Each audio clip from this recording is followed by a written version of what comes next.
하나님 이렇게 시작하고 있습니다. 모든 은혜의 하나님. 하나님이 어떤 분이시냐면 우리에게 은혜 베풀어 주시기를 원하신다는 것이죠.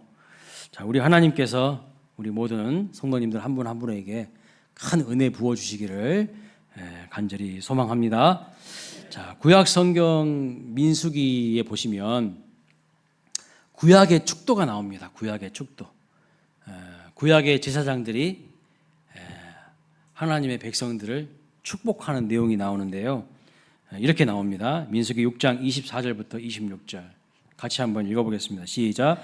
여호와는 내게 복을 주시고 너를 지키시기를 원하며 여호와는 그 얼굴을 내게 비추사 은혜 베푸시기를 원하며 여호와는 그 얼굴을 내게로 향하여 드사 평강 주시기를 원하노라 할지니라 하라. 그렇습니다. 하나님은 한마디로 말하면 우리에게 은혜와 복을 주시기를 원하시는 분이시다는 뜻이에요. 은혜 베푸시기를 원하시는 거예요. 제가 예배 끝나고 마지막에 축도하잖아요. 그 축도는 사도 바울이 한 축도를 우리가 인용해서 하는 겁니다. 구약 시대에는 제사장들이 항상 이 축도를 했어요. 그래서 어떤 교회에서는 처음 시작할 때 구약의 축도로 시작하고 또 제일 마지막에는 또 신약의 축도로 마무리하시는 그런 목사님들도 있습니다. 자, 그래서 성경에서 제일 중요한 게 뭐냐면 은혜라는 거예요. 은혜라는 개념보다 더 중요한 개념은 없다는 겁니다. 성경 여러분 마지막에 어떻게 끝난 줄 아십니까? 성경 마지막 부분.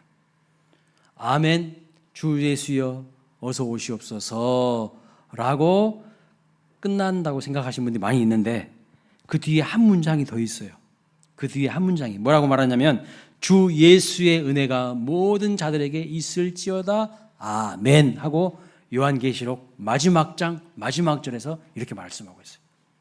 주 예수의 은혜가 모든 자들에게 있을지어다. 하나님은 어떤 분이신가? 은혜를 베풀어 주기를 원하시는 분이시다는 사실입니다. 따라서 우리는 당당하게 하나님 앞에 은혜와 복을 구하시기를 바랍니다.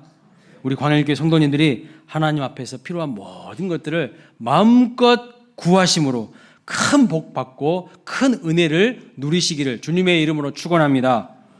그래서 우리가 오늘 구해야 될 세 가지 은혜에 대해서 좀 말씀을 드리겠습니다. 첫째는 어떤 은혜를 구해야 될까요? 때를 따라 돕는 은혜를 구하라. 히브리서 4장 16절에 이렇게 말합니다.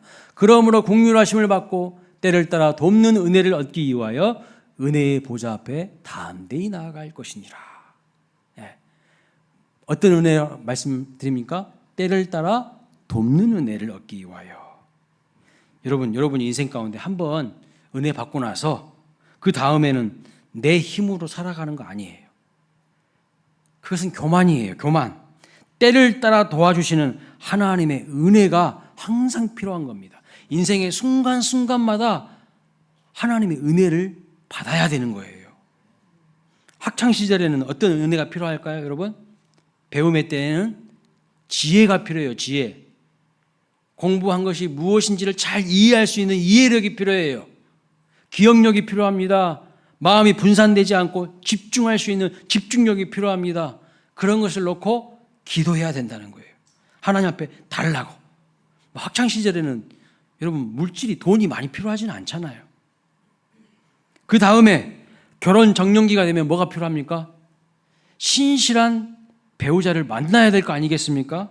만남의 은혜를 놓고 기도해야 되는 것이죠. 그리고 배우자와 만나서 가정을 이룬 다음에는 이제 아이를 출산하죠. 그럼 아이를 출산할 때는 또 뭘 놓고 기도해야 되는 거예요? 아이를 양육하고 감당할 수 있을 만한 하나님 앞에 은혜를 구해야 되는 거 아니겠습니까? 좋은 배우자, 신실한 배우자를 만나는 만남의 은혜가 필요하고 또 직장을 구할 때 사업을 시작할 때는 무엇이 필요합니까? 그때에 맞는 은혜가 필요해요. 때를 따라 돕는 은혜를 우리에게 구하라고 말씀하고 있어요. 여러분 잘 구하고 계시나요? 그냥 알아서 되겠지. 뭐 알아서 주시겠지. 그러진 않습니까? 마태복음 7장 7절에 뭐라고 말합니까? 구하라 그리하면 주실 것이요 라고 말씀하고 있어요. 에스겔 36장을 읽어보시면 이스라엘의 회복과 축복을 약속하시는 하나님의 말씀이 나오는데, 여기서 말하는 이스라엘은 저 중동에 있는 이스라엘 나라를 말하는 것이 아니라 하나님의 백성들, 하나님의 공동체, 하나님의 나라를 의미하는 겁니다. 그런데 하나님께서 그 이스라엘의 회복과 축복을 약속하시는 말씀이 구체적으로 무엇인지 보겠습니다. 26절 말씀 보여주세요. 같이 한번 읽어보겠습니다. 시작. 또 새 영을 너희 속에 두고 새 마음을 너희에게 주되 너희 육신에서 굳은 마음을 제거하고 부드러운 마음을 줄 것이며 또 내 영을 너희 속에 두어 너희로 내 율례를 행하게 하리니 너희가 내 규례를 지켜 행할지라. 29절. 내가 너희를 모든 더러운 데에서 구원하고 곡식이 풍성하게 하며 기근이 너희에게 닥치지 아니하게 할 것이며 또 나무의 열매와 밭의 소산을 풍성하게 하며 너희가 다시는 기근의 욕을 여러 나라에게 당하지 아니하게 하리니. 아멘. 무슨 말씀이에요? 하나님이 영적인 축복도 주시고 물질적인 축복도 주시고 모든 면에서 하나님께서 복 주시겠다고 확실하게 약속하고 있어요. 축복을, 회복을 약속하고 있어요. 그런데 여러분, 중요한 게 뭐냐면 축복과 회복을 약속하시는데 마지막에 결정적으로 숙제를 한 게 하나 딱 남겨주셨어요. 그게 뭘까요? 이 축복과 이 회복, 이것이 내 것이 되게 하는, 이 축복을 열게 하는 마스터 키가 있는데 그것이 무엇이라고 말하냐면 37절에 이렇게 말하고 있어요. 그래도 이스라엘 족속이 이같이 자기들에게 이루어 주기를 내게가 누구예요? 하나님께 구하여야 할지니라. 하나님이 약속을 하셨어도, 축복을 말씀하셨어도 안 구하면 내 것 안 된다는 거예요. 안 된다는 거예요. 여러분, 복을 받지 못하는 것은요, 복을 받지 못하는 것은 구하지 않기 때문이에요. 하나님은 다 준비해 놓고 계셔요. 응답이 없는 이유는 기도를 대충대충 하는 거예요. 건성으로 하는 거예요. 매달리지 않는 거예요. 그러니까 복을 받지 못해요. 우리 하나님은 엄청난 능력의 하나님, 전지전능하신 하나님, 부자예요. 근데 왜 그 부자 아빠를 둔 자식들은 거지처럼 찌질하게 삽니까? 하나님의 뜻이 아니에요. 때를 따라 도와주시는 하나님의 은혜를 구하시는 저와 여러분 되시기를 주님의 이름으로 축원합니다. 가만히 있으면 알아서 되는 게 절대 아닙니다. 그건 믿음 아니에요. 가만히 있으면 뭐가 됩니까? 아무것도 안 돼요. 심는 것이 없는데 뭘 구해요? 아무것도 구할 수가 없어요. 성경에 보면요, 하나님의 은혜를 받고 복을 받은 사람들의 하나의 공통점이 있어요. 무엇인 줄 아세요? 간절히 구한 사람들이에요. 간절히 매달린 사람들이에요. 자기 체면 뭐 있다 있거 중요시 여기지 않는 사람들이에요. 남들이 뭐라 하건 필요 없어요. 간절히 매달리는 거예요. 소경 바디메오가 금요교대 때도 말했지만, 소경 바디메오가 예수님 근처에 지나간다는 소식을 들으니까 어떻게 합니까? 다윗의 자손 예수여 나를 불쌍히 여기시라고 막 소리를 고래고래 지르는 거예요. 그러니까 사람들이 어떻게 있겠어요? 아니, 소경 주제에 왜 이렇게 시끄러워? 조용히 하고 입 다물고 있어. 그러니까 더 소리를 크게 지르는 거예요. 에? 그것이 뭐가 중요하냐고. 혈루증 걸린 여인이요, 12년 동안 혈루증 걸렸는데 그것은요, 사람들 앞에 나아가지 못하는 격리돼야 될 질병이에요. 그럼에도 불구하고 예수님, 사람 인파를 통과하고 예수님 옷자락 만지잖아요. 체면 따위가 뭐가 중요합니까? 간절히 하나님 앞에 지금 구해야만 치료받고 회복이 되고 복을 받을 수 있는 줄 믿습니다. 그런데 많은 사람들이요, 건성으로 구해요. 기도도 안 해. 뭘 복을 받겠습니까? 안타까운 거예요. 복을 받은 사람의 공통적 특징은 뭐냐면 강청한 사람들이에요. 간절히 하나님 앞에 엎드려 구한 사람들이 은혜와 복을 받는다는 것을 꼭 기억하시기 바랍니다. 그래도 내가 약속했어도, 내가 축복을 약속했어도 내게 구하여야 할지니라. 안 구한 사람들의 모습은요, 엉뚱한 데 가서 구하고 있어요. 세상에 손 벌리고 있어. 하나님 앞에 엎드리는 게 아니라 사람들 앞에 비굴하게 엎드려요. 왜 그런 짓을 하냐고요. 그리고 기도해야만 이 복이 어디서 온 건지 알아요. 기도한 사람들은 알아요. 아, 하나님이 나에게 이렇게 응답하시고 이렇게 복을 주신 것은 내 기도의 응답이라는 것을 하나님 기도한 사람은 알아요. 어쩌다 우연히 이루어진 것이 아니에요. 이것이 내 기도를 하나님이 들어주셨구나, 응답해 주셨구나, 이런 하나님과의 생생한 만남과 체험이 있는 거야. 근데 기도하지 않은 사람들은요, 몰라요. 신앙이 이론입니까, 여러분? 내가 하나님 말씀 붙들고요, 매달려보고 씨름해보고 순종해본 사람이 진짜를 안다는 거예요. 진짜 하나님 살아계신다는 것을. 하나님께서 회복과 축복의 약속을 분명히 주셨지만 우리에게 말씀하십니다. 그 약속하신 복과 은혜가 실제적으로 나에게 이루어지기 위해서는요, 간절히 하나님 앞에 엎드려 간청하는 그 과정이 필요하다는 사실이에요. 때를 따라 돕는 은혜를 구하시기 바랍니다. 여러분, 우리는 사람이에요. 우리는 사람이라고요. 그래서 필요한 것이 있어요. 그것을 당당하게 하나님 앞에 구하시기 바랍니다. 하나님이 구하라고 하잖아요. 믿음으로 구하면 하나님이 넉넉하게 채워주실 겁니다.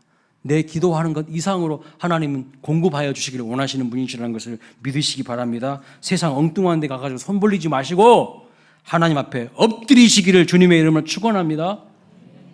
이번 주 금요 기도에 보겠습니다. 오시는지 안 오시는지. 엎드리세요. 나중에 얻어 터지고 질질 짜지 마시고 좋은 말 할 때 엎드리라 할 때 엎드리세요. 두 번째로 우리가 구해야 될 은혜는 뭔지 아십니까? 더 큰 은혜, 갑절의 은혜를 구하십시오. 역시 성경에 나오는 말씀입니다. 야고보서 4장 6절 말씀을 볼까요? 야고보서 4장 6절 같이 읽어보겠습니다. 시작. 그러나 더욱 큰 은혜를 주시나니 그러므로 일렀으되 하나님이 교만한 자를 물리치시고 겸손한 자에게 은혜를 주신다 하였느니라. 아멘입니다. 겸손하면 은혜를 주시는데 더 큰 은혜를 주신대요. 교만한 사람은요, 하나님 앞에 구하지도 않습니다. 지 힘으로 살아가는 거예요. 그냥 지 노력으로 살아가는 거지. 아무것도 없으면서도 실상 교만하기 때문에 자기 힘으로 노력으로 살아갑니다.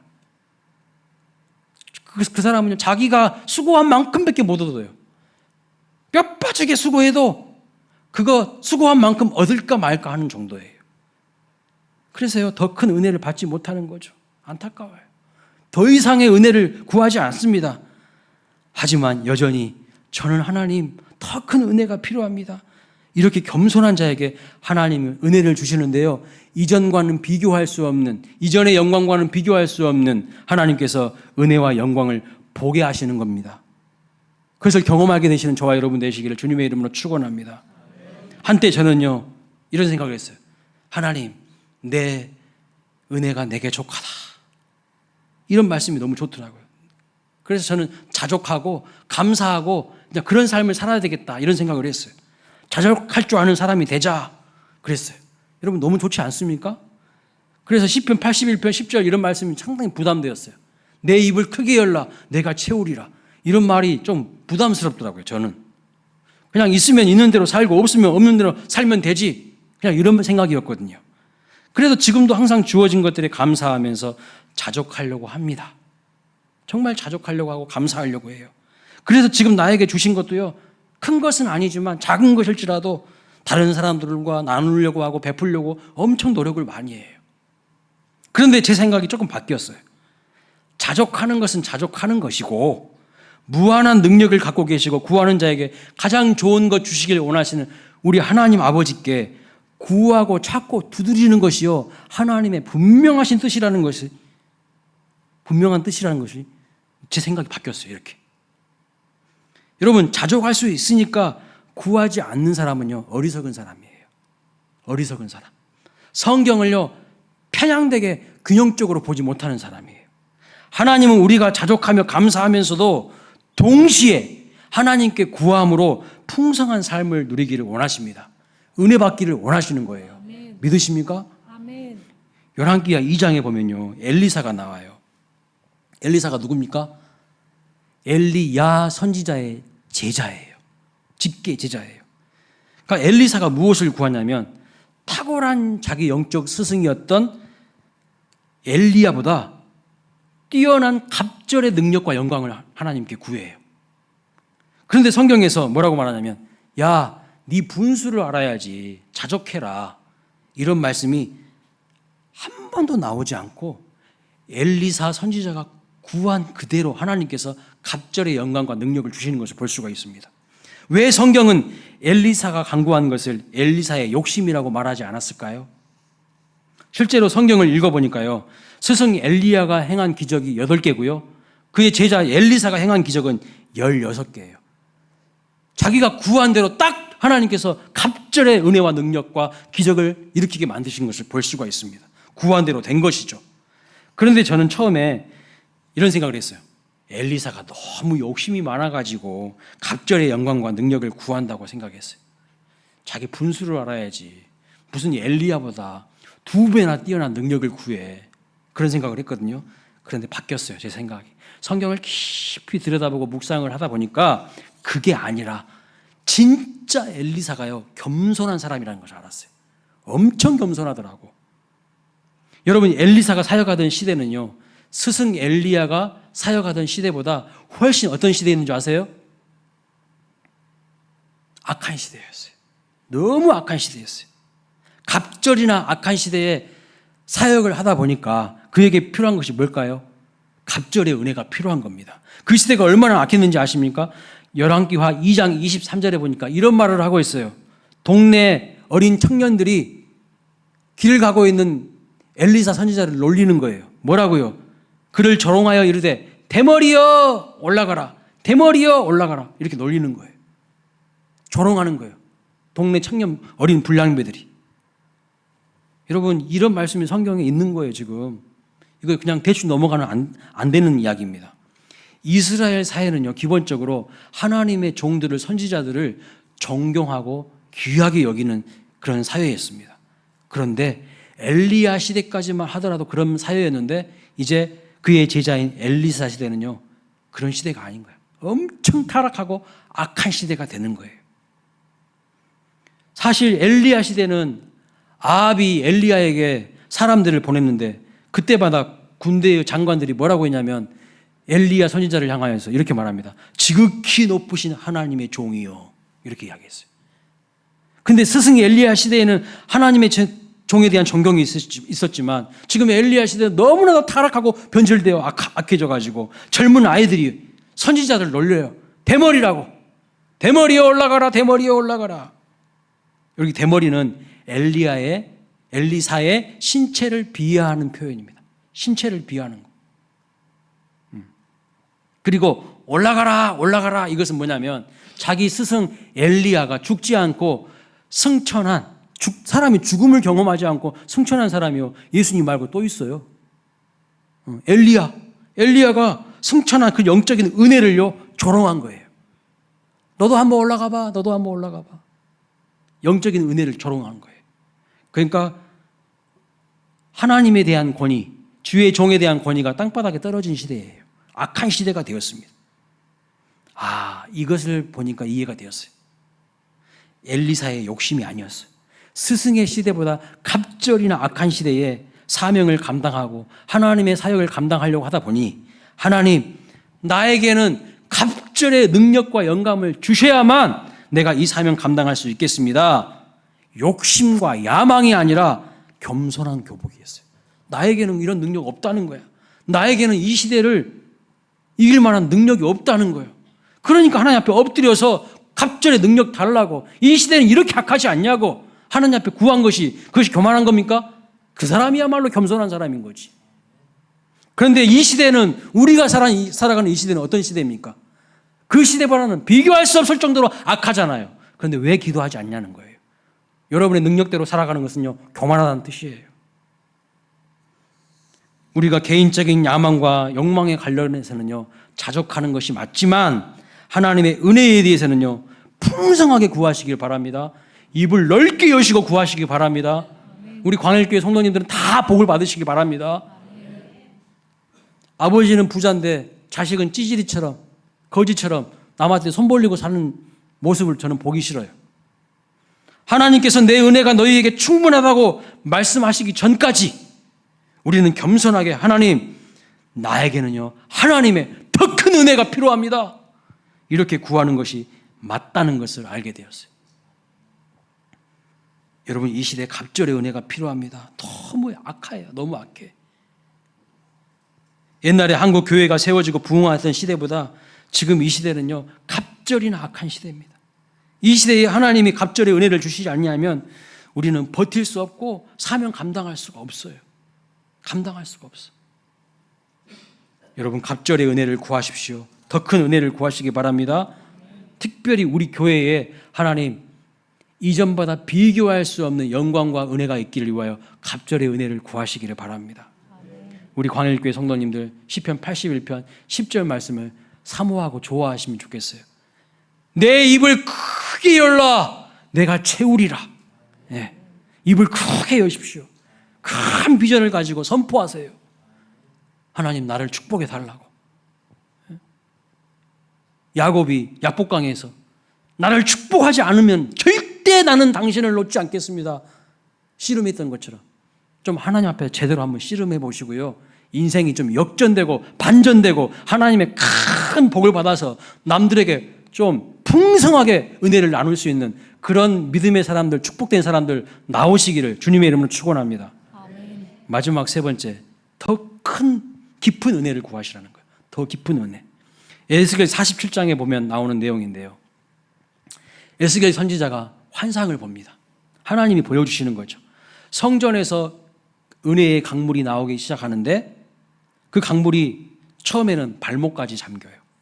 그러다가 무릎까지, 그 다음에 허리까지, 가슴까지, 입까지, 머리끝까지 이렇게 강물이 차고 넘쳐서 잠기는 것을 보게 됩니다. 제가 이 말씀을 묵상하면서 이런 생각이 들었어요. 아, 사람마다 경험할 수 있는 은혜의 깊이가 다르구나. 은혜의 깊이가 다르구나. 어떤 사람은요, 발목까지 오는 은혜를 경험한 사람이 있고요. 어떤 사람은 무릎까지 오는 은혜를 경험한 사람이 있어요. 어떤 사람은 허리까지 잠겨지는 은혜를 경험한 사람도 있습니다. 어떤 사람은 자기 인생 전체가요, 머리끝까지 푹 은혜의 강물에 잠겨지는 그런 은혜를 경험한 사람들이 있다는 거죠. 사랑하는 여러분, 더 깊은 은혜를 구하시길 바랍니다. 오늘 말씀을 들으면서 나는 어디까지 잠겨 있는가 한번 생각해 보세요. 발목까지 오는 은혜는 뭘까요? 발목까지 오는 은혜? 겨우 구원받은 은혜예요. 겨우 하나님 앞에 제 용서받은 가까스로 구원받은 은혜예요. 부끄러운 구원이에요. 부끄러운 구원. 흥미로운 것이 뭐냐면요, 우리 한국 사람들이 쓰는 표현 중에 이런 표현이 있습니다. 내가 어떤 일에 발을 담궜다. 무슨 뜻이죠? 그 일을 시작했다. 그 일에 내가 동참했다. 이런 뜻이에요. 신앙생활 처음 시작하신 분들은요, 그 은혜의 강물에 이제 발 살짝 담그기 시작한 사람들이에요. 재미있는 것은 히브리 마소라 성경 4번에 보니까 이 발목까지 오는 것을요, 일컬어서 용서의 은혜라고 말씀하고 있어요. 제 용서의 은혜, 구원받은 은혜라고 말씀하고 있어요.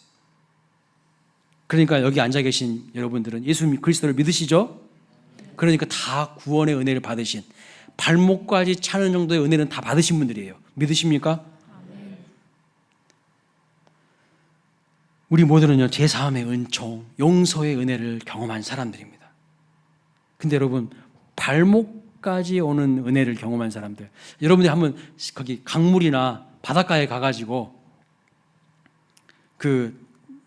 걸어보신 적이 있으십니까? 발목 정도는 내가 걸어 다니는데 아무 문제 없죠? 아무 문제가 없어요. 내 마음대로 철벙철벙 거리면서 그냥 다닐 수가 있어요. 여러분, 예수를 믿기는 믿었는데, 구원은 받았는데, 그 사실 가지고는요, 예수님이 내 인생에서, 하나님이 내 인생의 일상의 삶 속에서 하나도 인식이 안 됩니다. 믿기는 믿어. 근데 일상의 삶 속에서는요, 하나님이 하나도 인식이 안 되는 거야. 자기 마음대로 살아가는 것이죠. 신앙은 신앙이고 삶은 삶이지, 믿음 따로 삶 따로, 따로따로야.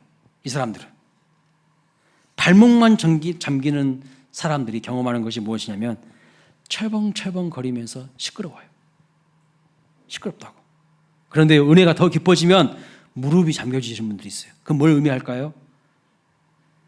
은혜의 깊이가 무릎 정도 되면요, 이제 좀 기도하는 사람들이에요. 기도하는 거예요. 여러분, 무릎 정도 깊이에 물을 걸어가 보신 적이 있습니까? 조금 달라요. 이제 저항이 좀 느껴져요. 쉽지 않아요. 무릎 정도를 걷는다는 것이. 무슨 뜻이냐면 이제 점점 하나님이 내 일상의 삶 속에서 조금씩 의식이 된다는 뜻입니다. 확실히 발목까지 오는 은혜를 경험한 사람과 무릎이 잠겨진 기도하는 사람들과는 확연한 차이가 있어요.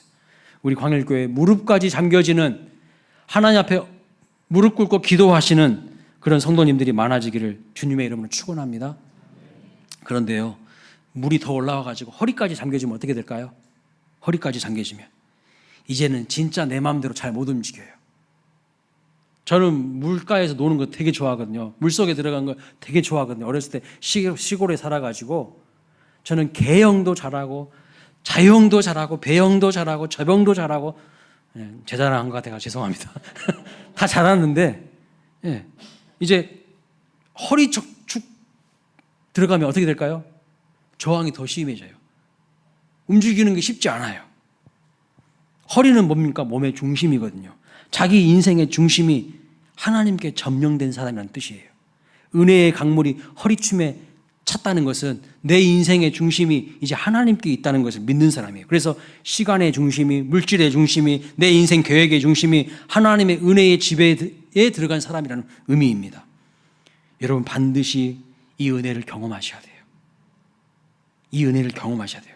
여러분의 허리가 점령되어서 여러분의 시간의 주인이 하나님이심을 고백하게 되시길 축복합니다. 여러분의 물질이 내 것이 아니라 하나님의 것임을 고백하게 되시길 축복합니다. 여러분의 인생 계획의 중심이 하나님임을 고백하기를 바랍니다. 여기까지 잠긴 사람은요, 절대 인생 함부로 살지 않습니다. 항상 하나님이 의식되는 거예요. 하나님이 의식이 돼요. 그 은혜가 더 경험돼서 이제 가슴이 적셔지면 어떻게 될까요? 가슴이 적셔지면 어떻게 될까요? 이분들은 은혜만 생각하면 눈가가 촉촉해져요. 눈물이 눈에서 그렁그렁 맺혀요. 그 가슴에 예수님의 십자가가 있어요. 가슴이 은혜에 점령되신 분들은. 근데 가슴이 은혜에 점령되지 않은 분들은 냉랭해요. 가슴이 냉랭하다고. 다 죽어 있어, 가슴이. 예수님의 십자가 그 가슴에 새겨져 있어서 그 은혜가 그 가슴을 점령하고 있어서 눈물이 있고 감동이 있는 분들이에요. 이분들은. 그래서 절대로 자기 마음대로 살지 않습니다. 늘 하나님을 의식하면서 살아가게 돼요. 그래서 교회는요, 더 깊은 은혜를 경험하신 분들이 많아져야 좋습니다. 겨우 무릎만 잠기고 발목만 잠기면 어떻게 할까요? 첨벙첨벙 거리면서 되게 시끄럽고요. 자기 하고 싶은 대로 다 하는 거예요, 그냥. 무릎이 잠기고 허리가 잠기고 가슴까지 잠겨야 그 교회가요, 은혜가 있어요. 우리 교회가 그런 교회 되시기를 주님의 이름으로 축원합니다. 그런데 여러분, 이거 가지고 안 돼. 더 가야 돼. 어디까지 가야 될까요? 여기가 잠겨야 돼, 여기가 안 잠기신 분들이 상당히 많더라고. 제가 모태신앙입니다. 저희 부모님이 목회를 40년 하셨어요. 저도 목사가 됐어요. 네? 제가 내일 모레면 이제 목사 된 지 20년 차예요. 그럼 전도사 때까지 하면은 20년 훨씬 넘겠죠? 수많은 성도님들을 만나봤어요. 교회에요, 기도한 사람도 꽤 있습니다. 물질의 중심이 하나님께 있는 분들, 그래서 11조 제대로 하신 분들 꽤 많이 있어요. 예배 드릴 때요, 가끔씩 하나님이 은혜 주셔가지고 눈물 훔치시는 분들도 있어요. 근데 이게 안 잠기신 분이 많아. 이게 안 잠기신 분이 상당히 많다고. 그래서 교회가 시끄러워요. 그분들 때문에 교회가 부흥하지 않아요. 여러분, 은혜로운 입이 되시길 주님의 이름으로 축복합니다. 하나님 다 멋지게 찬양해놓고 뒤에서 남 험담하고 있어. 그 입으로. 뭐 어떻게 된 거예요, 이게? 내가 아직 은혜에 눈을 못 떴다는 뜻이에요. 내 입술이 은혜에 안 잠겼다는 뜻이야. 더 잠겨서 내 눈이 잠기고요, 내 머리가 잠겨야 돼요. 그래야 내 뜻대로 살지 않습니다. 그런데 사실 머리까지 잠기면 어떻게 되나요? 여러분, 강물로 내 머리까지 잠기면 어떻게 되는 거예요? 죽는 거예요. 맞아요. 성경은 뭐라고 말하냐면, 우리에게 요구하는 것이 뭐냐면, 십자가에서 못 박혀 죽으라는 거예요. 네 자아가 죽어야 된다는 거예요. 그래야 진짜 산다는 거예요. 그래야 진짜가 된다는 거예요. 그래야 진짜 생명력 있는 그리스도인으로 다시 태어난다는 거예요. 그런데요, 요 머리까지 안 잠겨 있어요. 발목 수준에만 맨날 첨벙첨벙거리고 있어. 그리고 되게 시끄러워. 요 입이 나불나불거려. 그래서 맨날 원망, 불평, 시기, 질투, 남 뒷담화하고 까고. 내 자아가 죽어야 된다는 거예요. 그래야 진짜로 살아날 수가 있다는 거예요. 여러분, 세례가 뭔지 아세요? 세례의 진짜 의미가 뭐냐면 물에 푹 들어가서요, 내 온몸 전체가 푹 잠기는 것이 세례예요.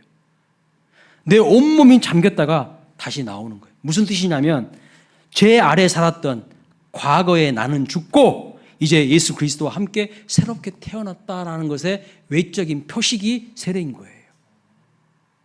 그러면 한번 점검해 봅시다. 나는 지금 어떤 단계의 은혜를 체험하고 있습니까? 신앙생활 오래 했는데 10년, 20년, 30년 했는데 발목 정도만 지금 경험해가지고 철벙철벙 거리면서 마음대로 싸돌아다니고 있지 않습니까? 주일에도 틈만 나면 예배하지 않고 싸돌아다니는 성도는요, 아직도 철벙철벙하는 성도예요. 아직도 철벙철벙하는 성도. 무릎이 잠겨서 기도하시기를 바랍니다. 허리가 잠겨서 내 인생의 중심이 하나님께 있으시기를 주님의 이름을 축복합니다. 여러분의 가슴이 잠겨서 예배 가운데에 하나님의 은혜를 경험하고 감동을 경험하고 여러분의 눈가가 촉촉해지시기를 주님의 이름을 축복합니다. 여러분의 입술과 여러분의 인생 전체가 하나님의 은혜의 강물에 푹 잠겨지시기를 주님의 이름으로 축원합니다. 그래서 우리 광일교회가 성령 충만한 교회가 되어서 하나님 앞에 아름답고 멋지게 쓰임받는 은혜로운 교회 되기를 주님의 이름으로 축복합니다. 그런데 제가 목회를 하면서 경험하는 현상 가운데 특이한 점을 발견했어요. 똑같은 말씀을 전하는데요, 이 교회에서도 이 말씀을 전하고 저 교회에서도 이 말씀, 똑같은 말씀을 전하는데 누구는 하나님의 은혜에 아주 깊이 잠겨요. 말씀을 스펀지처럼 쫙쫙쫙쫙 나에게 하는 메시지로 받아들여요. 근데 어떤 교회에 가서 설교를 해보면 다 졸고 앉아있어. 다 죽어 있어, 교회가. 왜 그럴까요? 고민이 됐습니다.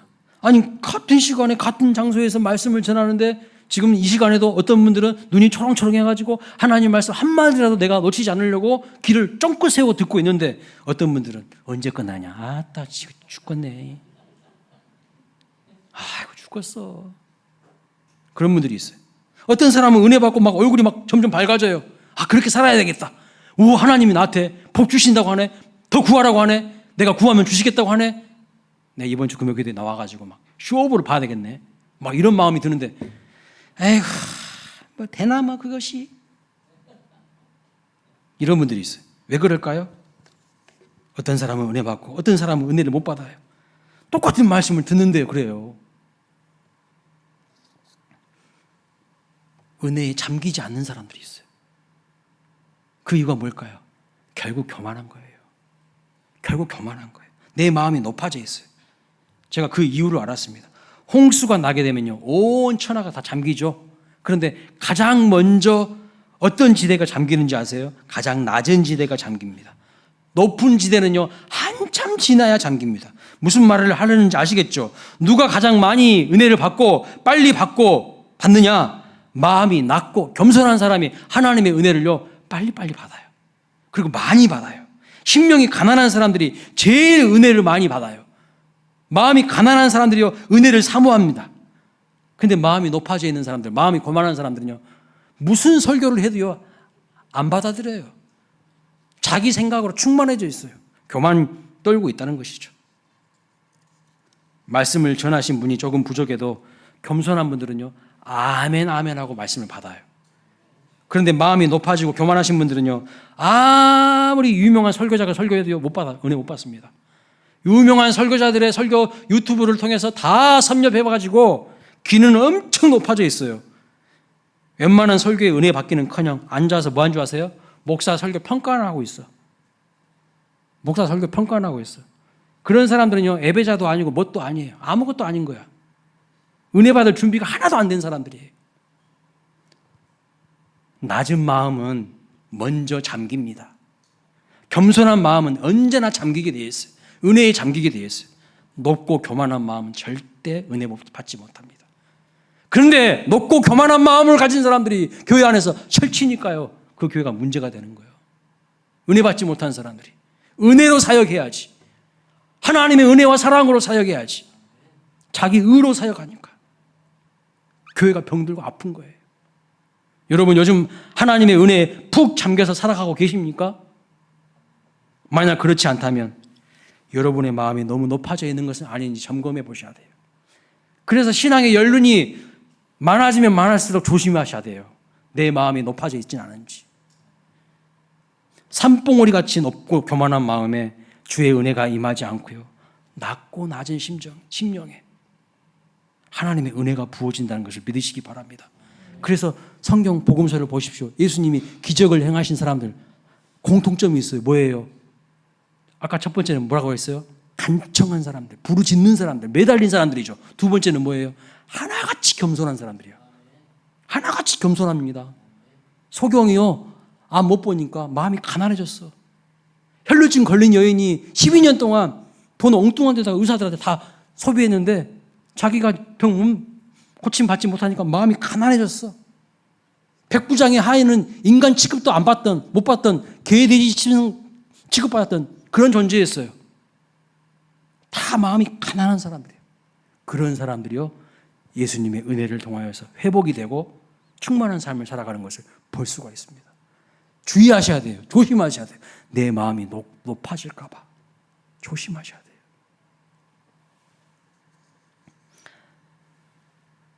하나님, 저에게 겸손한 마음을 주시고 가난한 심령을 회복시켜 달라고 구하시기 바랍니다. 아마 여러분 인생 생각해 보세요. 언제 내가 가장 은혜 많이 받았나? 여러분 마음이 가난할 때일 겁니다. 여러분 마음이 겸손할 때일 겁니다. 그때 하나님이 분명히 은혜 주셨어요. 그 마음을 회복하셔야 돼요. 우리의 인생이 하나님의 은혜로 푹 잠겨주는 은혜와 축복이 있으시길 주님의 이름으로 축원합니다. 말씀을 마칩니다. 세 가지 은혜를 구하시라고 말씀하셨어요. 하나님은 은혜의 하나님이십니다. 첫째, 때를 따라 돕는 은혜 구하셔요. 그래도 너희가 나에게 구하여야 될지니라. 다 입에 놓고 계셔도 여러분들이 조목조목 복 달라고, 은혜 달라고, 내 필요를 채워달라고 입을 넓게 열고 구체적으로 기도하시라고 말씀하고 있어요. 구체적으로 기도하세요. 두 번째, 더 큰 갑절의 은혜, 더 큰 은혜를 구하시기 바랍니다. 특별히 한 가지 부탁드릴 것은요, 저를 위해서 좀 기도 좀 많이 해주세요. 이 시대는 악해요. 너무 악해요. 이 시대는 엘리사만 갑절의 영광과 능력이 필요한 게 아니라 저같이 부족한 사람은 더 많은 영감이 필요하지 않겠어요? 부족한 종인 저에게 갑절의 영광과 은사를 주시도록 많이 기도해 주시기 바랍니다. 세 번째로, 더 깊은 은혜를 주시라고 기도하십시오. 발목 정도 안 돼요. 허리 정도도 안 돼요. 내 머리 끝까지 은혜의 강물로 푹 잠겨져 가지고 정말 하나님 앞에 놀라운 은혜와 복을 받아서 쓰임받는 삶이 되시기를 주님의 이름으로 축복합니다. 여러분의 가정이 은혜의 강물로 확실하게 잠겨지시기를 축복합니다. 여기까지만 오면 안 돼요. 여기까지만 오면 입만 살아있어. 입만 살아있다고. 입만 살아있어. 요 입술이 확실히 잠겨야 돼. 그리고 머리 끝까지 확실하게 잠겨가지고. 군대 가면 그렇잖아요. 옷깃만 딱 스쳐도 간등성명이 탁 나오잖아요. 그렇지 않습니까? 요즘 군대가 아니라서 간등성명 안 나오나? 우리 옷깃만 탁 스쳐도 뭐가 나와야 돼요? 하나님의 은혜가 나와야 돼요. 간증 좀 해보세요. 그러면 머리 벅벅 긁고 있으면 안 돼. 사실 오늘 다락방 종강예배니까요, 좀 간증 좀 누가 나와서 좀 했으면 좋겠다는 제 마음이 간절했어요. 근데 간증하실 분들이 별로 없는 것 같아요. 제가 전화해봤더니 간증 못 하시겠대. 은혜의 강물에 푹 잠기시기 바랍니다. 은혜를 사모하시기 바랍니다. 그래서 누가 내 옷깃만 스쳐도 은혜가 튀어나오시기 바랍니다. 옷깃만 스치면 짜증나고 건들지 마 임마 그러지 마시고, 은혜만 옷깃만 스쳐도 아이고 은혜입니다. 감사합니다. 나 같은 부족한 건 뭔데? 하나님 은혜입니다. 이런 은혜를 노래하시기를 주님의 이름을 축복합니다. 다 함께 자리에서 일어나셔서